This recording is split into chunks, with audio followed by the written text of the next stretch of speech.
Okay, so welcome everyone to the main event 118. We're fortunate to have Roberto Avila with us today, and we're going to be talking about his fantastic images, and we're going to be hearing a little bit about his background. And so, very excited to have him with us today. I want to cover some news first. Big news supposedly this week is Midjourney video is coming soon.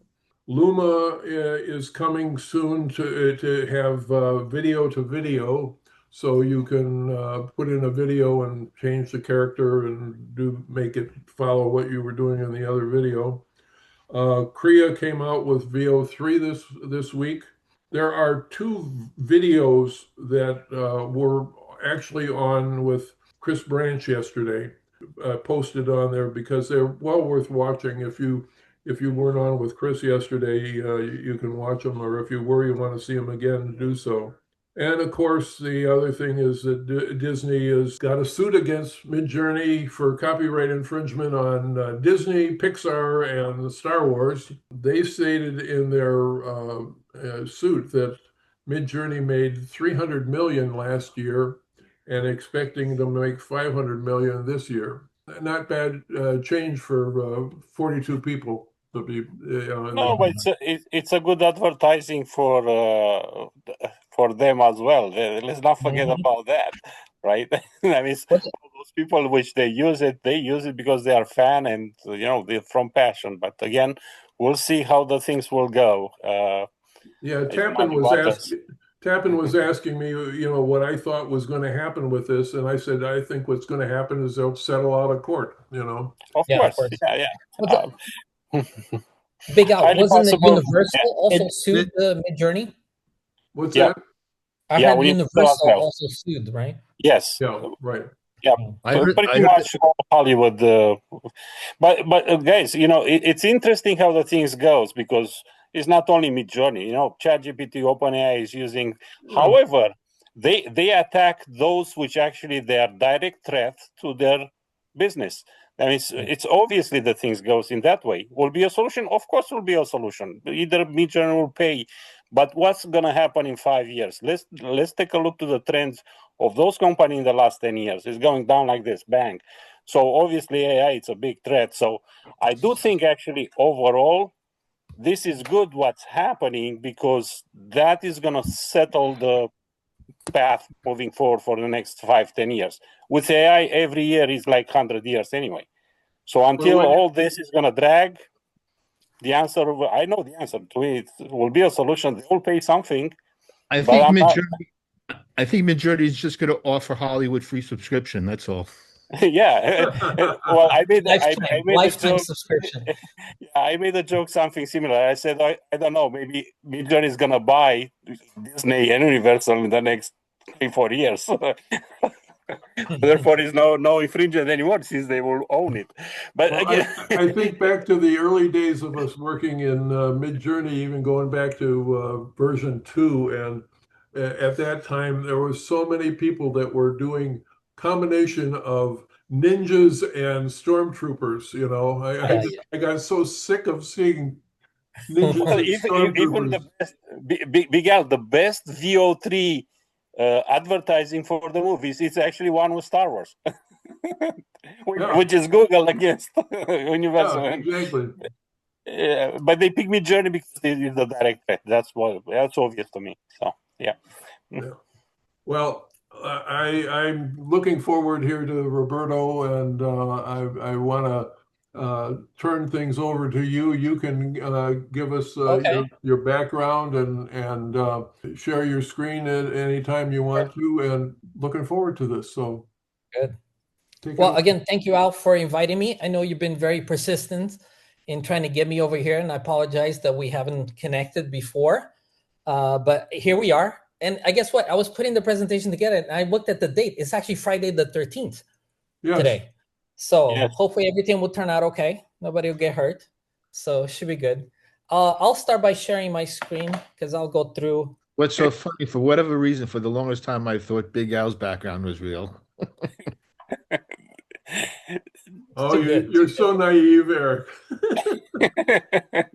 this background is one that I was interviewed a while back, and it was talking about it being a fireside chat. So we both made our own little fireside backgrounds. We got you. Okay. You see it? Yep, absolutely. Well, all right. Let me set it up. All right. Okay, you see it okay? Perfect. You hear me okay? I hear you fine and see your bloody mess Excellent. on your wall. All right. Okay, so thank you again, Big Al, for having me. My name's Roberto Avila, and I like AI. So let's go through it. So what's inside? This is something I put together just to give a group a little background about myself. So we're gonna go over who's me, what's this text to image stuff, what's the brief, what I did, what's the cool stuff, my tools, my press, my tribe, and my pledge. You want to stick around for my pledge. It's cool. So who's me? If you Google me, this is not me. Okay. You're going to get this guy. He has the same name as me. He's actually a baseball player for the Cleveland Indians from the 1950s. To the point where, I don't know if you see me now, but I actually went on eBay and bought his card, this baseball card. So I have it. I use it on my wallet too. Okay. Next. All right, this gives you a little synopsis of where I was born. So I was born here, smack, you see my thing, smack in the middle of the Atlantic. It's an archipelago of 9 islands. It's called the Azores. It belongs to Portugal. They said it's the remains of Atlantis, but I don't, that's not certifiable. But at the age of 13, I immigrated with my family to California. So all the way on the other side, if you will. And some of these are the green ones are some of the places I visit throughout, mostly Northern California and Europe. And then the yellow ones represent the projects that I've done around the world. Okay. And then I started out as an industrial designer. So what's an industrial designer? It's basically an architect of products. All the objects that you see, all the iPhones, all the MacBooks, all the lights, all the cars, they have to be designed by someone. And those are industrial designers. So I got into industrial design at San Jose State University in San Jose in the Silicon Valley. And then I spent the initial part of my career designing products, three-dimensional products, from laptops to CD systems to biomedical systems to furniture, all kinds of good stuff. So it was a lot of fun. So the question I get asked most is when, as an industrial designer, can I sketch, right? So yes, I always tell people, yes, I can sketch. So this is actually some of my sketches. This is not AI. And it's one of the ways, the quickest way I find to really put down ideas on paper. It's just really quick sketches that can get an idea across. A lot of these are good enough to even go to client presentations for brainstorming or concept generation and stuff. So I learned to sketch, I learned to draw, and it's been with me ever since. And I'll show you how I translated the sketching into the AI currently. Then I got more into the creative director side of things. Worked for a lot of brands on the consumer product goods space, or CPG, in food and beverage in North America markets, which is the toughest market in the world. And I really got good at not only product design development and innovation, and really from start to finish to bring what it takes, what it entails to bring a product to market, a physical product to market. And then I got more into being a creative, a marketing director for a lot of different brands. And this is more on the overall strategy side, setting brands up for success, marketing campaigns, social campaigns, all kinds of anything from either trade show development to branding, logo design, all kinds of stuff. This is all doing either salary, working for a brand, or consulting basis. So that's been a little more background. And I'm also a print designer. So I've had the opportunity to design some books. I love books. I love the smell of books. Um, I love the smell of books. I love the feel of books, taking something from 2-dimensional into 3 dimensions. So I've designed some, been fortunate to be commissioned to design some books. I've also designed some newspapers too, believe it or not. Newsprint is fascinating to me because of the cycle is so quick, and the attention span is so great, because you'll pick up a newspaper, you read it for 5 minutes, and you toss it or you recycle it and stuff. I'm also a collector. I love, again, being a product designer gives me an opportunity to really embrace well-designed products. So I collect things that I like to say I collect things that bring me joy, such as things with story, things that have a history, things that tell a story, like old flags, books, banknotes, military berets, kimonos, world newspaper, vinyl, so forth. But I'm very selective in terms of my collections as well. But I love to be around these products and to look for and search for these products. And I'm also a father of 3. So this is Daniel, Luna, and Matthew. These are 3 amazing creative individuals. I like to tell people that I learn more from my kids than any LLM model out there. So what's this text to image? To give you a background, back in about September, it was August, September of 2022. I was on LinkedIn, of course, like everybody else here, but my LinkedIn timeline was pretty boring. It was just job postings. Oh, I got a promotion. Oh, I got this. I'm changing jobs, whatever. And then I started seeing some really cool, even just very different imagery appear on my timeline. And it was from Brian Sykes. It was Chris Doe. It was Mauricio Tunun, Igor. I was just started seeing images from these guys. I said, "What is this about?" I started following them, started engaging with them, and then that's how I came about. That's how I learned about Midjourney. I got involved with Midjourney on V3, and I created my first image in September 5th of 2022. It was about Columbus discovering America. There is the prompt, and that's the image there. And as raw as it is, as unfinished as it is, I still love this image. To me, it's very emotional because it is the first image I had. And ever since, I've just been hooked. So then I just went off. I got into Midjourney with the basic plan. And then I just started testing the heck out of the model, right? At that time was through Discord. I don't care for Discord. I think if they use the interface in Discord, it's horrible. But that's the method that Midjourney used to get people to try their model out. But one of the things I noticed, this is one of my initial posts on LinkedIn. One of the things I noticed about these models is while they were getting very good at imagery, their treatment of typography and text was horrible. So I understood very early that the tool has its strengths and its weaknesses. The strengths were, again, the imagery. The weakness was anything else. So I learned that, okay, let me do what I do previously is let's take that into post-production and make it so that I can use the imagery from Midjourney or any other, or it could be Stable Diffusion or Leonardo, whatever it was at that time, and then bring it into like Photoshop or InDesign or so forth, and give it a more polished look and feel for a final piece. And that's what I was doing. I was playing with the imagery in Midjourney, and then I was taking it to post-production and then posting it on LinkedIn. So my big thing is, what's the brief? I always ask myself, if I'm generating something on AI, if I'm looking at doing a project with AI, what's the brief? What's that about? And I break the brief into 6 components. It's research and context. This is basically the brainstorming, the exploration phase of it. It's the creative brief. Okay, why are you doing what you're doing? What format are you using? What tools are you using to get it done? Prompt engineering, just coming out with the prompts and refining them. Curation. This is one of the key things that AI creators and explorers have the hardest time, because we have the ability to create a ton or thousands of images. We have to be really good at curating them, at just selecting them.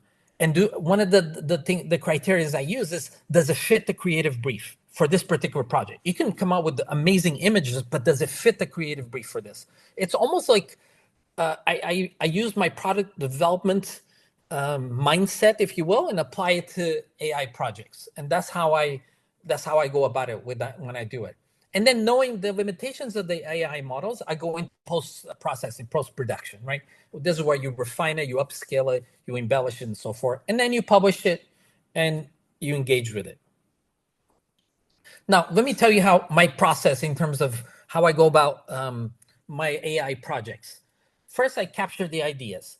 I keep it really simple. I have the Apple Notes app on my iPhone, and basically, if I'm walking about or if something comes to mind, let me do something about Portugal sketchbook or alien plant life because I saw a beautiful flower or whatever. I just capture. I just write it down on the thing. Just capture it. Just almost like brainstorming. And then once I go and complete the projects, I check them off and they come to the bottom of the list. So I use that tool, the apps note, just to capture ideas as I go through my days. And then because of the sketching, I do sketch it out. So now I've got a project. Now I've got a brief. I want to do something about, let's say in this case, about Rumi, the poet, the Sufi poet. And I want to create a book about his poetry using different AI illustrations. So I start sketching out what is that really rough? What is that going to look like? What is that going to feel like? And what do I need to do that? And then I learned early on that I think it was around V4 that the prompts was going to get out of control. To be able to capture the prompts that you're using and so forth, I had to think of a way to so that they wouldn't be all over Discord or emails or app notes or whatever it was. So what I did is I created a Google Sheet with 23 categories. And these are the categories here. Anything from things that I like, automotives, architecture, comic books, fashion, furniture, photography, product design, and so forth. And I captured the thumbnails and the prompt and the parameters for each one. So now I have currently my Google Sheet has about 4,600 prompts. So for a new project, I never necessarily have to start from scratch. I can always refer to, I'm doing something on the steampunk style. Well, I have about 200 prompts on steampunk. So I can always go to those and start from there until refine it until you get the result that you want. So it's been a very valuable tool. It's a big Google Sheet. It's about 4 gigs. I had to buy additional Google storage to hold this, but it's been very valuable to me as a way to store and reference prompts. And then once you have the sheet and you start prompting and curating your images, and then you take it to post-production, knowing that these tools can't do everything. So then you take it into either Photoshop or InDesign or Canva Pro, whatever it might be, and you create your final look and feel for the piece. And then I publish it. I usually publish all my stuff on LinkedIn. So if you go to my profile, it's all there. I do have an account on Instagram and Facebook and so forth. I don't use those platforms so much other than for work or client work. So for that, if you need to look at my stuff, just go to LinkedIn. That's the best way. So let's look at some cool stuff. Okay, so if you look at, I like the idea of working with decks and going deep into whatever it is. So each of these images is a deck, and it ranges from anything from 20 to 200 pages. Anything like if it's music, if it's steampunk airships, if it's Rumi, whatever it may be. I like to go deep into a subject and really explore it, and then put a nice deck or a book, if you will, or a mini portfolio together. And that's where I go about utilizing the method that I told you about, the creative brief. And this is what I did. Some of these projects, these are early projects with La Loteria. They're the bingo, Mexican bingo. And they have about 54 cards. So I selected 54 illustrators to go with each card. And then created a deck of 54 cards and stuff. And I think Brian Sykes, he got really excited. He said, you need to go print this and sell it and stuff. But I never did, but I just kept it there. And then the Refabric is one of the models for fashion. They approached me and they saw my AI work and they approached me and said, hey, can you do something with this and post it? So I created a whole fashion show about Matador fashion, if you will. And then the last one was a really fun one, the 50 comic book covers. I selected 50 comic book characters, each with their own individual style, and using their typography, their logos across, if it's Marvel, DC, Independence, whatever it may be, and created 50 different covers. I wanted to test to see how far you can take these tools. Again, this was during Niji 5, and I think it was probably I want to say Midjourney V4, V5 at the time. More stuff. So I love Moebis. I love sci-fi. So I like to, for some of these, I created mood boards in Midjourney within that style, and then I run to try to create a story behind it. I like, again, each of these is about 20 to 200 pages and so forth. Also like to participate in some of the community stuff like the Saturday Monster Challenge or Jonathan's Diorama Tuesday. You see, it's kind of dying off a little bit. And I love Leonardo and all that stuff. So I try to create things that engage me, that I go for it. And again, to me, this is a passion project. This is not for client work. This is not for, I'll show you some of that later, but for me, it's to satisfy, to keep me creative, to keep me updated within these models, right? And again, I got into Sandu's got this Friday robot stuff. I like to do once in a while. It's been a while, but I like to do some of his robots, airships, her, and so forth. Again, some of these decks that I've created over time. Some more here too. My goal was back a couple years ago was to create one full deck per month and to publish it. I was able to do that in year one. I think year two, not so much. 2025, forget about it because there's too many models coming out and stuff, and it's really hard to keep up. Now I'm going to mention three groups, AI groups that I'm active in LinkedIn, on LinkedIn. The first one is Best of AI and Beyond. This is managed by Christopher Sicorella. Really, really nice group. I'm sure you guys heard of it. It's highly curated. So the rules are you basically post one image per day. So that you have to do is you have to become that, like we talked about, that curator within the AI space, which is really difficult to do sometimes. But you have to do that and do one image per day. So what happens is you tend to do your best work and you tend to show off. So a lot of my exploratory work, a lot of the stuff that I'm working on that doesn't necessarily fit any of the other projects, I tend to show it on this group, on the Best of AI group. And it's been awesome. Roberto, I want to mention that your most recent post in Best of AI is 161. Yes, yes. Yeah, I started from the beginning. Christopher invited me. I started from the beginning. I've been, I can't say that I do it daily, but I've been fairly consistent about it, maybe every couple of days and so forth.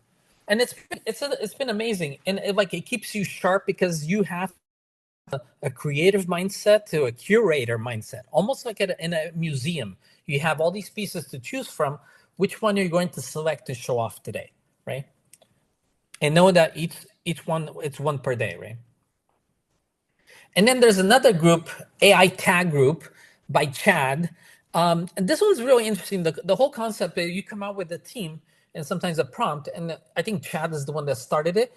And then you tag 1 to 3 creators to kind of develop either to bring forth the theme, the prompt, the image, whatever the reference, and then in turn they post it and they tag another 1 to 3 creators. So it creates almost like a domino effect. It's really great community building, and it's really nice to see the different interpretations of the work from sometimes the same prompt, sometimes the same imagery from the different creators. Next one is a fairly new, fairly recent group, AI Art Portugal. This is managed by André Rodrigues. He's out of Porto, Portugal, northern Portugal. And he's got a small group now. And again, you don't have to be Portuguese. He's just trying to bring awareness of AI art in Portugal. But it's a really nice group, and you get to show off different things there too. And there's no limit in terms of images you can show. So let's go over my tools, because I know that Big Al mentioned about testing tools. So overall, this is what I use. Hardware, it's my MacBook Air. and then my iPhone. I try to keep it as simple as possible because this can get really complicated. Software and apps, it's the Adobe suites, the Google suite, the Microsoft, ChatGPT, Canva Pro, LinkedIn, YouTube, Zoom, all kind. Those are the sort of the software in the apps. Now on the right hand side, you have the AI tools. That's the A through V in this case that I've tested, that I work with, and some of them it's depending on the brief. Some of them are one-time use. I go to them and I see their limitations, see their strength, their weaknesses. Some of them I use them again and again. Okay, I'll show you some of my favorites. And what I like to do is just then I go back to my Google Sheets that has the 4,000 prompts. I select some prompts. I tweak them for each particular model because some models have a high cohesiveness to things. Other ones are a little more fantasy based or a little more illustration based. Some are more photography centered. So I try to tweak those. And then again, each one of these is a deck that I published on LinkedIn. And they can range from 100 to 200 images. You've probably seen some of these. And I've done this for Stable Diffusion, for Bing, for Midjourney, of course, for Leonardo, PicGen, Bing, and Adobe Firefly. Adobe Firefly, I don't care for that model. It's very restrictive. So I tend not to use it too much. Musavir is an interesting model as well. I got the opportunity to get in there right in the beginning. I was invited to run some prompts. So it's pretty good. And also when the Midjourney comes out with the new version, I like to do some of the image ratings and samples and stuff and get a sense of what the new models has to offer. This was something that it's Flux. It's the Black Forest Labs. They came out with initially it's 3 models. I think there's way more now, but it was the Dev model, the Schnell model, and the Pro. Very capable model, high coherence. I mean, if you were to prompt, I want a Asian person with a black hat and the green jacket, that's what you get. It's a really high coherence. It has its own sort of visual look and feel style. Really, really good in terms of photography and some illustration. And then this is what you get. It does well with fashion as well. I tested it out and stuff. It's an interesting model. And then I've tried other models. Pimento is pretty good too. I believe their engine might be Flux on the back end. Really good for illustration work. Really, really creative, really different. And then of course Midjourney, image rankings when they come out with the V7. And one of the things that really changed was back on V6 with Midjourney when they came out with the global profiles, the personalization. I ranked and I showed there 57,000 images for my V6 profile. So every time I do something on V6, it's a highly unique, different type of image. It gives you a very different look and feel, and it could be a simple prompt, but it takes it in a whole new direction just because you have the personalization on. On V7, I think they say that you can do away with personalization with 200 images. I've got about 7,000 on V7, not as much, but it still works okay.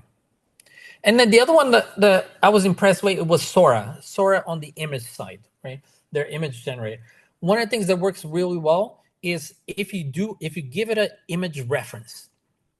The image reference, these are image reference from either Leonardo, Flux, or Midjourney, and then put it into the different set. It does really, really good work that way. And also for like quick packaging type of concepts, so brainstorming and stuff, it does pretty good work. Another thing I've been impressed is the way it handles the logos, the company brand logos, the NASA logo, the Xbox, Revell, and so forth.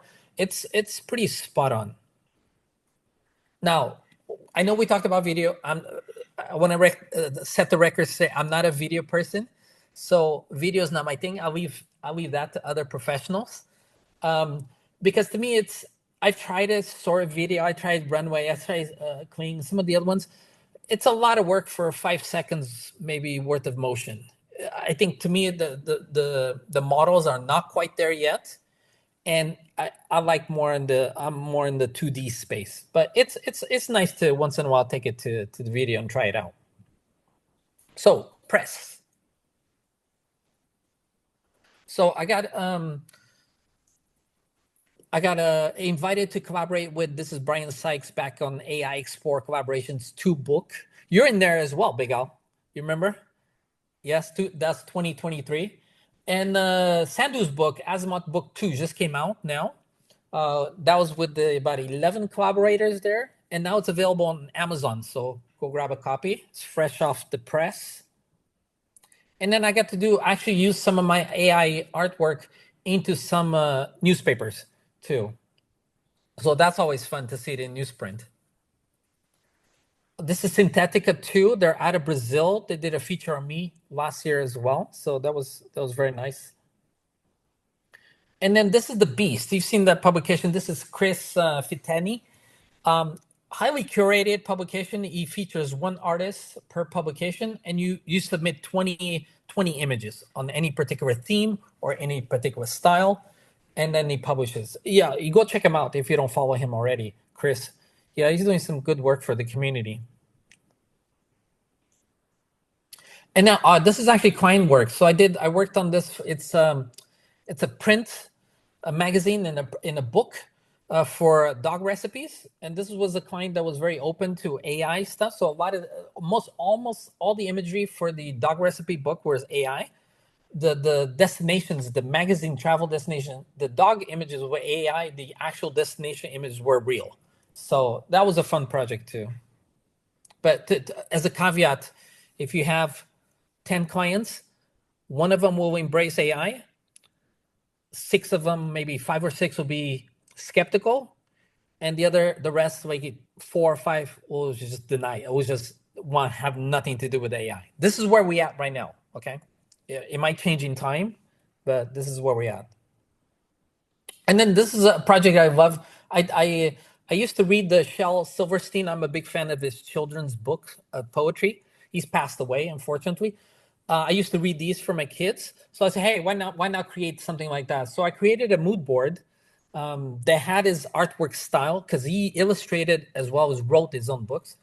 And then I did a book. It was about 60 pages long, I believe, with just illustrations and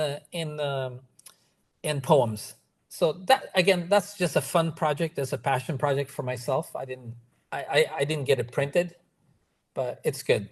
Now let's talk about my tribe. This is one of my favorite subjects, because apart from all the technology that we're surrounded with and everyone around us, this is what's important to me. It's the people that make the community. It's the AI community. Again, this is just part of it. I have many more. I think there's 200 featured here. There's many more of my tribe on my LinkedIn profile, and many more that I'm connected with. But this is the people that I learned from. This is the people that challenge me. This is the people that really push me to do new and better things. And one of the things, and I think we were talking about before, the beauty of this community is the backgrounds and the geographies. You have people from all over the place, and then you have architects, you have designers, you have fashion designers, you have accountants, you have bankers, you have lawyers. It's just amazing how this technology has been able to bring all the different professions and different geographies together. So that's, I love the tribe.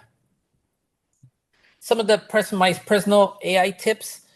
I start with create content that you love first. Keep track of things that you like to explore, things you like to do. Use the Apple Notes or whatever noting mechanism you want and stuff. But do something that you could, because if you're going to do something you don't love, it's going to be a struggle. It's not going to be fun, right? And to me, it's not so much of the tools, but if they're right for your brief. All right, come up with the brief. What are you doing? What are you doing? Why are you doing it? What do you want the end product to be? Again, putting my product development hat on and stuff. And it's your art, it's your design, it's your signature, and different is good. Don't be afraid to show up, right? And my last one: stay curious, explore, be kind, and have fun. It's so important. So I have a pledge, and I'll share it with you, and we can all do it together. I pledge allegiance to creativity, design, and innovation, and for all that they stand, there's more. One team on this earth, indivisible, united, and always striving for the good of all humankind. That's my pledge. So if you want to connect with me, if you're not already connected, I'm pretty much just on LinkedIn. It's my first and last name, and you'll find me there. And thank you. It's just terrific. Wonderful presentation. Obviously done by a marketing man. Yes. Guilty. Well, that's great though. I had a creative brief for the presentation. That's great. Yeah. Glad to see you're here, Rupert. We haven't had you on very many times, but thanks for joining us. Oh, thank you. Thanks for having me. I'm going to open it up for people to ask questions. If they have something they can ask you, people feel free to do so. I have a question. First of all, great presentation, Roberto.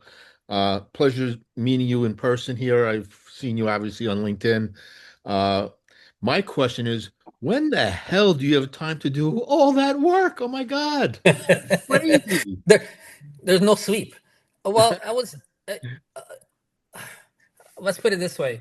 It comes down to you create a system for yourself, and you have to be highly organized and highly focused. So you have to learn to say no a lot. So when you say no, then you can learn to focus on the things that bring you value, that bring you challenges, things you want to work on, brands and companies you want to work with. And a lot of it, opportunities will just come. And it's the right time, it's the right place. And you lose sleep once in a while and stuff, but that's part of the game, right? I have a hard time. I may fall asleep watching television in the evening, and my recliner, but then I'll get up and let me sit down at the computer for a minute, and the next thing I know, it's 2:30 in the morning, Yeah. Glenn was talking about that the other day too, that he seems to feel he's more creative late at night. And I don't know, there's just something about that being, in a quiet place where nobody's going to be calling, and Judy's gone to bed already, and so it's just my little private space, and you can't help but be creative. That's so true. You got to find your, what they call almost like the circadian rhythm or something. It's like, I know I'm creative between 9 a.m. and 12. So that's the creativity. So I put on my schedule that's the creative jobs. That's the ones that get you the juice flowing, that where you have to be really creative. After lunch, between 1 and 4, no, that's checking emails, that's doing reports. It's low end work that needs to be done, but it's not creative work. And then the creativity starts again, usually around, to me, about 7 until midnight, 1 o'clock in the morning. Then it kicks in again after the quiet time. The clients are not calling anymore. The work is, so then you can just really focus. Just find what works for you and match your schedule to that. I find that I'm most creative early in the morning when I first get up. And then that midday time, like if I have concept in the morning, in the midday, I'll do like execution, like the actual like dirty work of actually doing it. For me, the most fun part is coming up with the idea. That's the most, then executing it is like the workman part and the craftsman part, and that's the challenge part. But the fun part is concepting for me. For sure.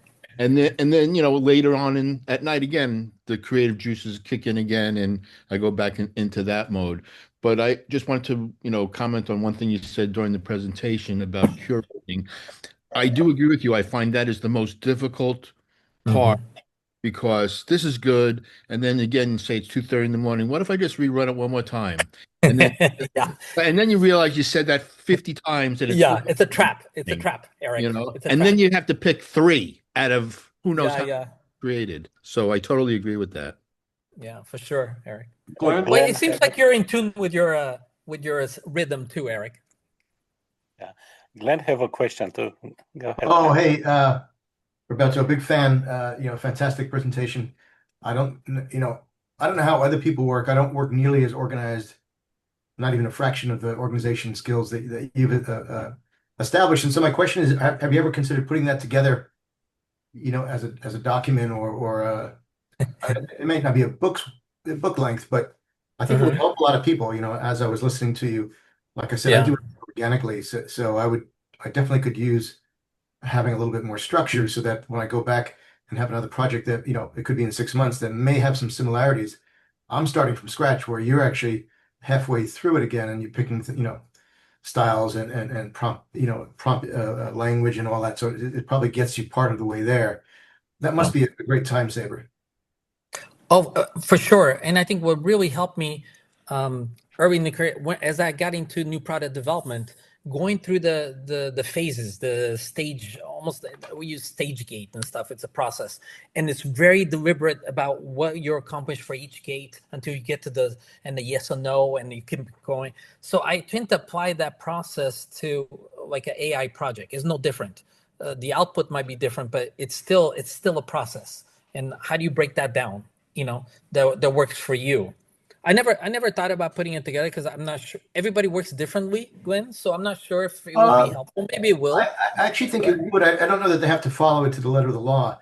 But Sure. again, I don't know how anyone else, I've never actually asked the question of anyone else how they work. It's been asked of me many times, Yeah. over the last 3 years. And I always wish I had an answer. And I say it's such an organic process. I start in the same way that you do, idea to me is king. And that anything else is irrelevant almost, unless you're just having fun making imagery. But I kind of like having some kind of thought or a reason for doing it. But after that, it's all organic for me. I kind of like how you have structure.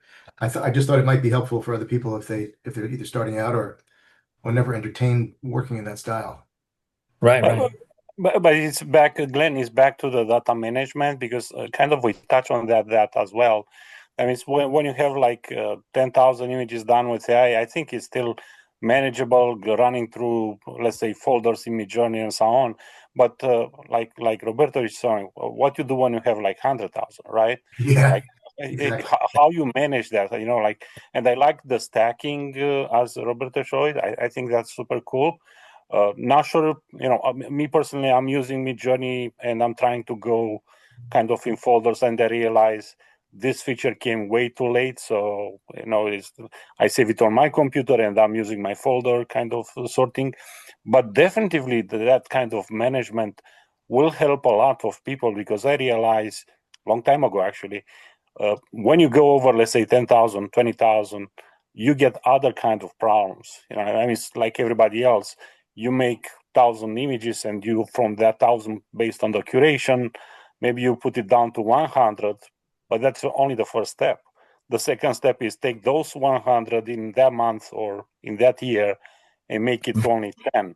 And to me, that's almost impossible. Even with Chris, I said, man, I don't know how should I make only one. If you ask me what's the best image from Sandu, that's the best question which you can put because I don't know the answer, right? That it's very true, and something that we don't talk about enough is the failure rate of these models is extremely high. If I'm running 4 images and sometimes I'll get one good one, that's 25%. That's a failure in any educational system. So to run so many, as Sandy was saying, to get a deck of 100 good images, I ran probably 10,000 images sometimes.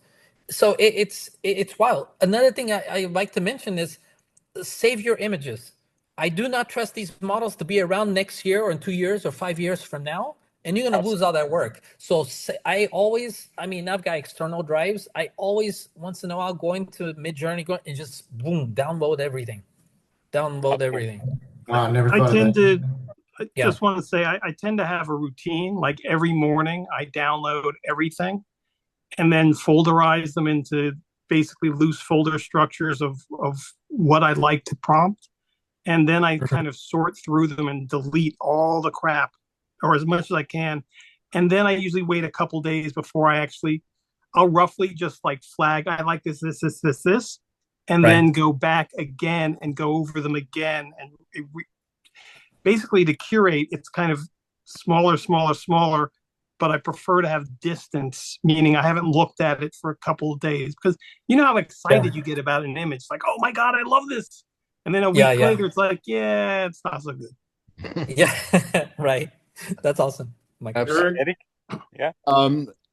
I just wanted to say, Glenn, I think it's a great idea you mentioned to Roberto about, possibly, putting that organization system out there. But on top of that, I wanted to add and ask Roberto, do you use SREFs? Because one of the things, I mean, I like using SREFs on occasion, and I have so many, but I have no way of organizing them or even going back. I remember I did an SREF of something I liked 3 months ago. But which number was it? I have to go back to my notes. Yeah. I do use the Apple Notes thing as Yeah, well. yeah. But it's just, sometimes I have descriptions with them, sometimes I don't. And I just wish there was a way of organizing SREFs. There is. I've been using, I don't know if any of you use prompts a lot. It's a free I heard of it, yeah. It's a free plugin utility on Chrome and iSub, which gives you more features. But I've been using it for a couple of years. I have like 10,000 prompts and SREFs saved. And sometimes it's a lot of the same prompts, but different SREFs and different weights, and it saves all that stuff. The only thing it doesn't save is if you're using like image prompts, images for style prompts and images, but you can then just cut and paste the URL and drop it into the prompt. And it also does keywords. So it's a really, really valuable resource. Can you drop that in the chat? I couldn't. What is it called? Prompt. It's Prompt a lot. Yeah. Prompt a lot. One word. PROMPTALOT.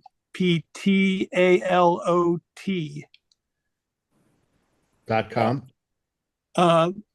Yeah. Yes. Great. Yeah, Thank you so much. It only works with Chrome, but that's why I do all my work in Chrome on the web. But it also actually works in Discord as well. Yeah, that's what I want to say. It's in Discord as well. But the other thing which I like what Roberto is doing with the stacks, you save both the image and the prompt on the side. I save only my images. I'm relying that the description of the image is kind of half of the prompt. The end of the prompt, typically, I don't care too much because it's the aspect ratio, the quality, I'm calling attributes. I can change that anytime anyway. But the other thing, I'm mostly using Discord. Surprise, surprise, But that is because I'm using other things, especially the community side. So I get it. I always said, web is probably the way for Midjourney, but let's not forget the strength of using Discord is actually you have community. You can go and see different chat rooms. You can invite people, and you can do collaborations. And that's actually the reason why I still think will be good to have it both. But there are some advantages in Discord as well. It's tough to learn it first time. It was the first pain, but after the pain for sure. passed, it's like you get used to it. I want to comment on a couple of things. On SREFs, when they first started coming out, I was doing a lot of exploration and I was trying different numbers. And one of the things I did was to see how high of a number I could go while they were that was still an SREF. And, it was like 900 million, or something like that, and trying that. But what I've done is I do less of that. But when I see somebody use an SREF on LinkedIn that looks interesting, I will copy that SREF and then I will go to Midjourney and I will do a prompt of using that SREF, and then I've got that established there. The other thing that we were talking about was work style, and I have, whether it's my own private projects or whether it's client projects, I have to solve them. How they're going to be, how am I going to accomplish this before I go to bed? Otherwise, all night long, I'm dreaming about how am I going to solve this thing, And so that's what I do. I once I figured out how I'm going to do it, then like Eric was saying, you just go and you do it. But the thing is that if I don't solve it ahead of time, it's a miserable night. So, um, well, I think I think all of us here are, pros and really have our own, way of working and one of the things that always amazes me is you put this group of people together here and everybody has a different look to their work. When people talk about AI as it's doing all the work and everything. We're proof that that's not the case because of the fact that everything that each of us is doing is so unique to us. Unless we're all doing ninja space troopers. Glenn, yes.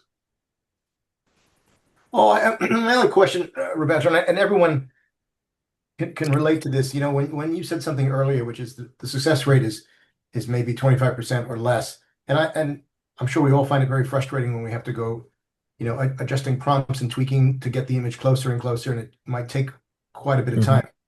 That amount of time is nothing compared to what it would have been to do that artwork in an analog fashion. You know what I'm getting at. So people will say, "Wow, it took me a day to do this 2-minute animation." I go, "A day? That would have been a month, 3 or 4 years ago." What do you mean? Like that's not very long.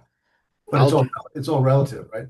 I'll just Correct. chime in on that. I'll just chime in on that, Glenn, and say, boy, do I not miss looking through stock books. Oh my God. Oh yeah, yeah, of course. Yeah, for sure. Yeah. Another thing in terms of this having to do a number of runs, when you get into video, it's the same thing. I mean, I did a 6-minute video recently, and I tell people I've spent over $300 on that because some of the scenes I had to run them like 9 times, and then I finally just kind of settled on that rather than going on, beyond that.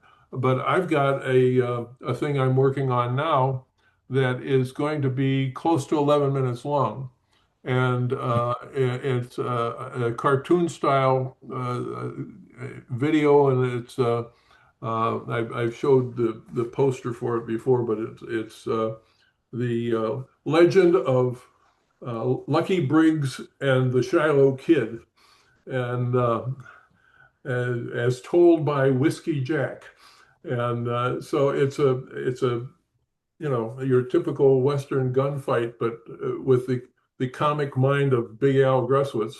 So I'm trying to get that put together, but I've got another major project, and then in my spare time I do client work. I've got a project right now that I just finished doing a thing on it, and now that that's approved, and now I've got another 8 images to create as supplemental images that go into the presentation. But I mean, this is fun.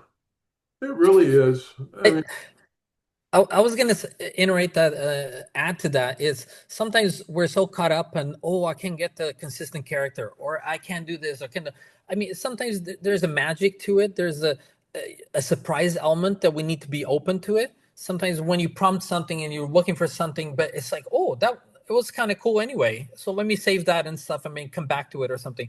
But there is a element of delight to these creations or to this method it's very satisfying too.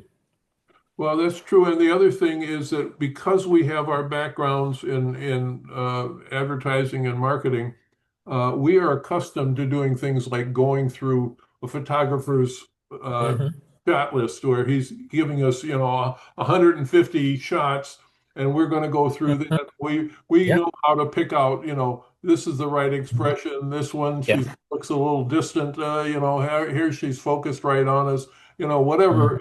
And we go through and we're used to doing that. That's what we do with these AI images too. Yeah, exactly. We find the ones that work, and that's Yeah. part of the project is the art direction of Yes, the AI work that's produced. Eric, you for had something sure, for else? sure. Eric? Yeah, I was just gonna say that, I'll have an image that I like, and I was wondering, Robert, do you use Describe at all? Because sometimes I like using Describe because sometimes, the machine takes your idea and just takes it to another level that you kind of didn't Hmm. or come up with. And then you're kind of like brainstorming with Yeah. with Journey because it's like your idea, but it's kind of its interpretation of it in a way you Hmm. never thought of that maybe you like better. So sometimes I use Describe to kind of Hmm. see what else the thing I already like, can it be better? Correct. Yeah, same here. Yeah. That works well with AI, the Hmm. video stuff too. You can with Kling, you can ask it to describe, and then you can decide whether you want to alter that prompt that it comes up with. But Hmm. it's we haven't mentioned music, but the music's the same. Hmm. I mean, I'm a musician and longtime accordion player, and so. The thing is that I've really enjoyed, doing music things, and Laurie Mazer does music stuff in a different program than I do, but we are always comparing notes on things and sharing our latest, things that we've turned out together. But that's one of the things that, on this video that I'm working on, I started with an idea, then I took and presented that idea to this music program and told what it was going to be about. And then you go through and you listen to the various versions that it Hmm. comes up with, and you select the one that is really, working extremely well. And I'm really pleased with the music on this thing that I'm going to be doing. And the other thing I'm doing in it is adding various sound effects as a, as I need the horses, galloping along a dirt road, or the swinging door on the bar, and things like that. So Cool. it's